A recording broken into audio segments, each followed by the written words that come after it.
At eto na nga, nako. It's a night. Biglaan. Actually, ambon lang ngayon ang nangyayari.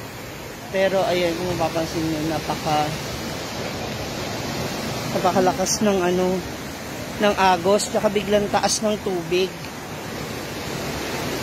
Ayan, makikita nyo na kaagad yung pagragasaan ng tubig. Napakabilis.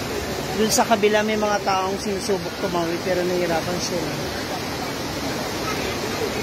Hindi hakalor. Ayan guys, ang news report natin ngayon gabi. Bilis. Ito oh.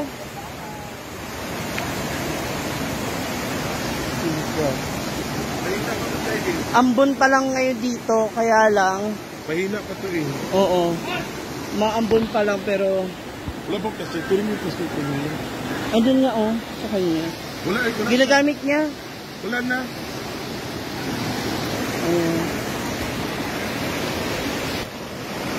Ito dito, mataas na yung tubig.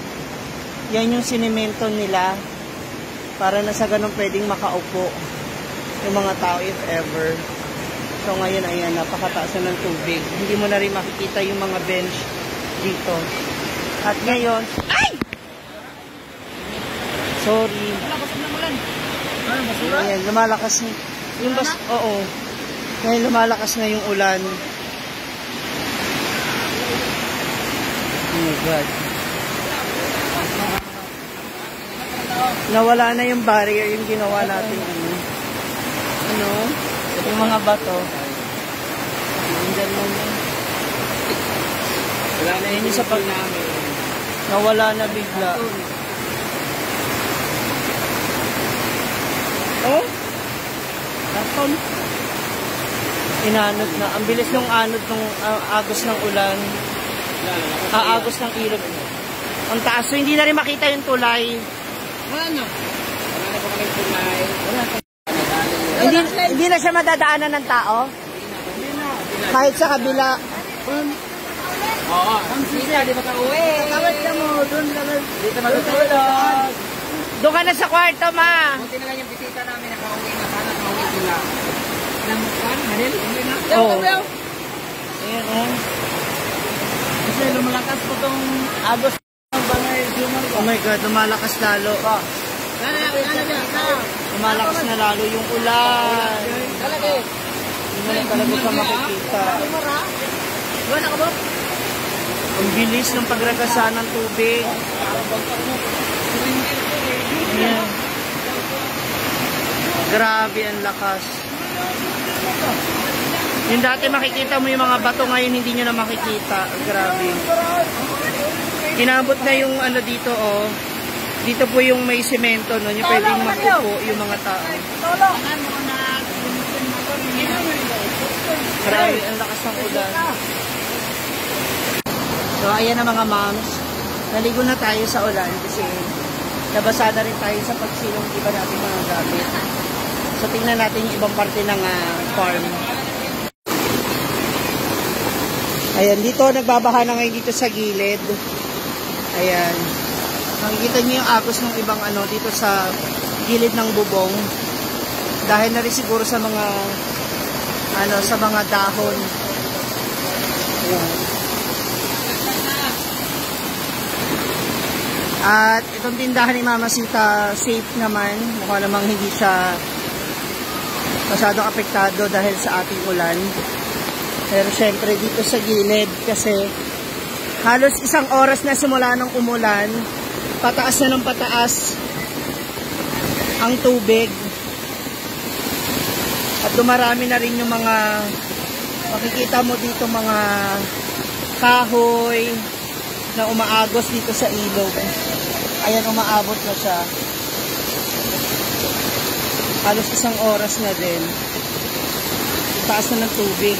Maaabot niya na yung yung sanga ng puno o yung dahon ng puno. Kaya stranded kami ngayon dito sa likod ng tindahan ni Mama Sita. Ayan, hindi natin nakita yan.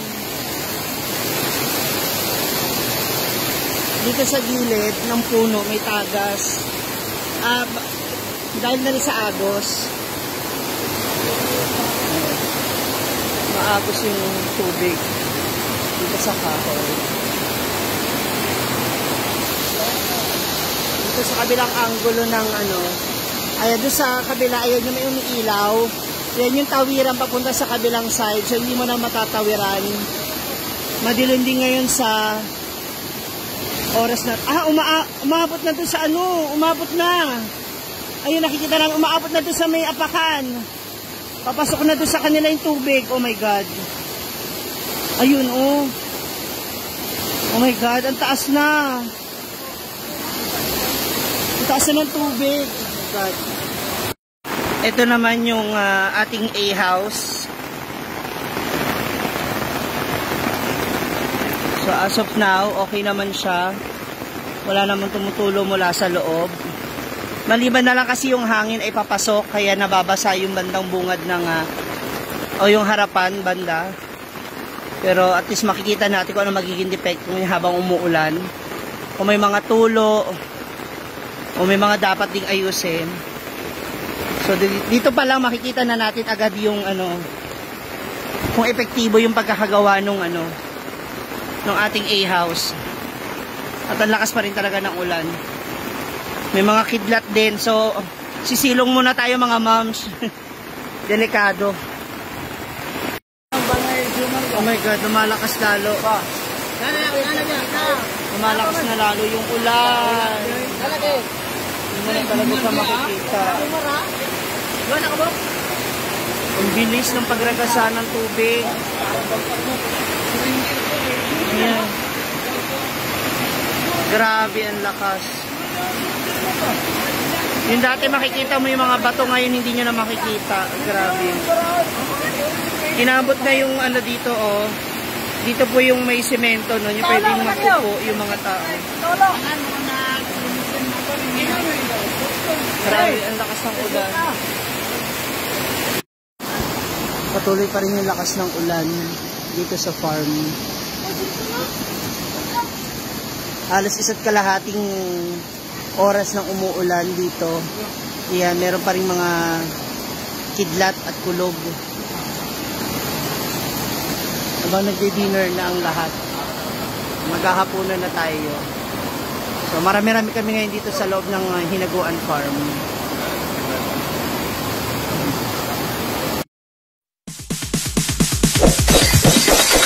It's DJ.